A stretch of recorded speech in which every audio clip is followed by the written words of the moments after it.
ఏమని వర్ణించను అనురాగవల్లిని గాయత్రి మాతను బంగారు తల్లిని లోకాల వెలుగుని ఏమని వర్ణించను.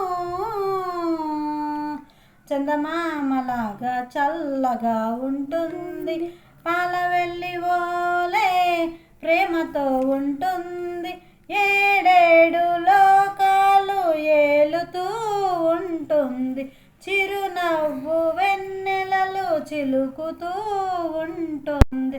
ఏమని వర్ణించను అలకలు లేవమ్మా అందాల తల్లికి, బిగువులు లేవమ్మా బంగారు తల్లికి, శరణన్న వారికి అభయాలు ఇచ్చేడి హృదయాన పన్నీరు చిలుకుతూ ఉంటుంది.